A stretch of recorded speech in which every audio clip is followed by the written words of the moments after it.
Joining us now from Brussels is my colleague Alina Bricman, B'nai B'rith's Director of European Union Affairs. Alina, welcome. Pleasure to be here. Thank you for having me.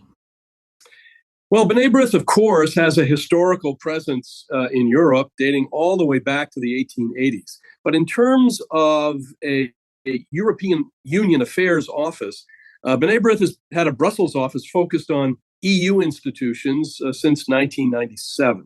How do you see the role of B'nai B'rith in that context, and how has it been shifting over the years?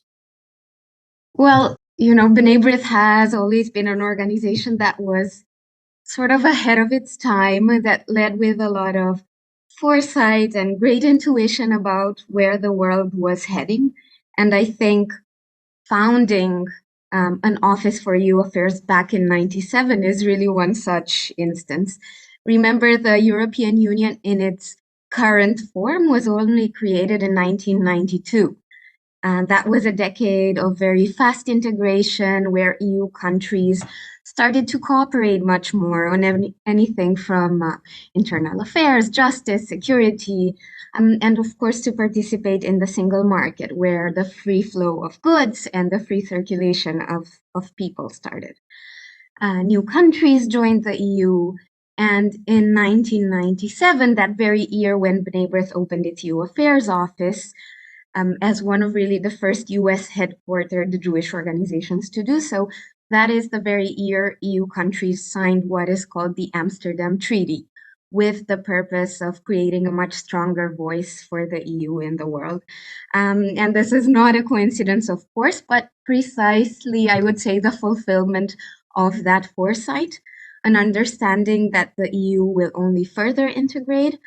And with that integration will come both opportunities, but also a lot of new challenges. An understanding that transatlantic relations are increasingly essential, and that in this context, a strong voice for the Jewish community is crucial. And so I would say from the very first day to today, B'nai B'rith has been serving in Brussels with the same mission: safeguard the rights and freedoms of the Jewish community, promote transatlantic cooperation, and just be an outspoken and principled advocate in what is a very turbulent world, unfortunately. Well, very much on our mind has been the global spike in anti-Semitism. We see it everywhere globally, Europe, of course, included.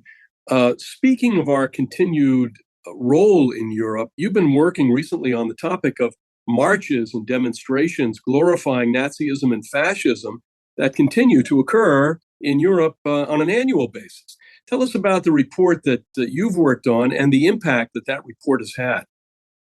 Absolutely. The topic is grim, but we were thrilled to publish this essential report in the past March, together with a premier German think tank, the Amadeo Antonio Foundation, and as well with input from experts across Europe.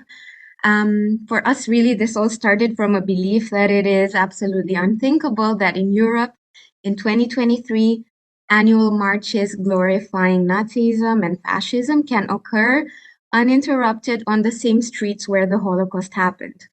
Of course, for many years, Jewish groups, ourselves included, and other civil society actors have been working to curtail these marches, but this usually has happened in silos. On the local level, thinking about what administrative measures can be implemented in local or regional courts. What we wanted to do is really to change the approach, to put the spotlight on the fact that we are dealing with a pan-European problem and with pan-European trends. That extremists collaborate across borders, they train each other, they fund each other, and they build a common white supremacist ideology. And so we felt that solutions also have to be pan-European. What is a European strategy to address anti-Semitism, for instance, if we do not manage to address the most basic, evident, and dramatic expression of that hatred? We've presented a whole host of recommendations for action.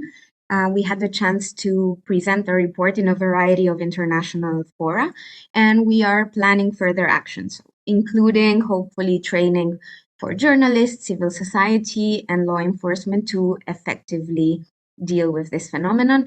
And we sense that people are listening.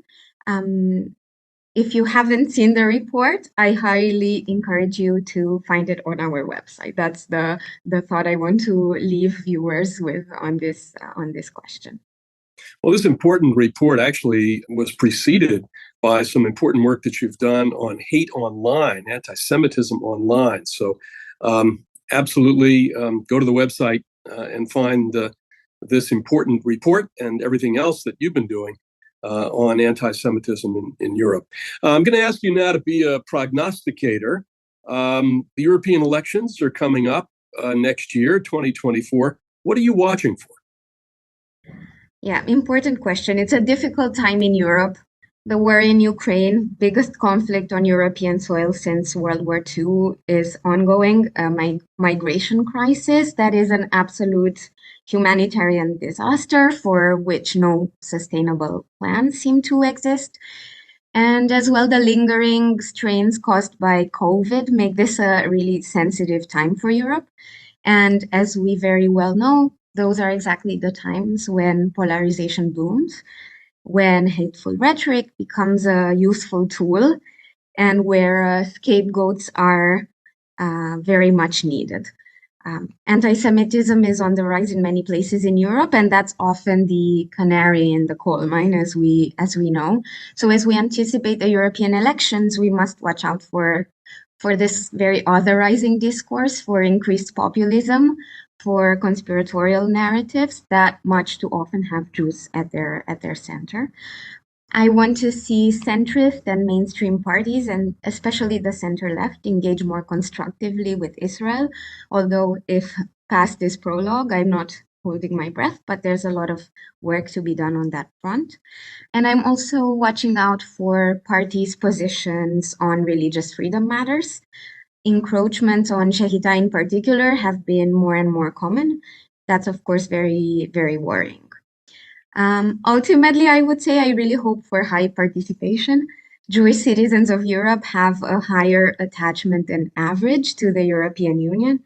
And I hope that this feeling will materialize in them making their voices heard at the ballot box in what is an essential event for the European Union next year. Well, our Brussels office is a very important post for B'nai B'rith. And Alina, we appreciate all of the work that you are doing, you have done, and thank you for being with us. Thank you.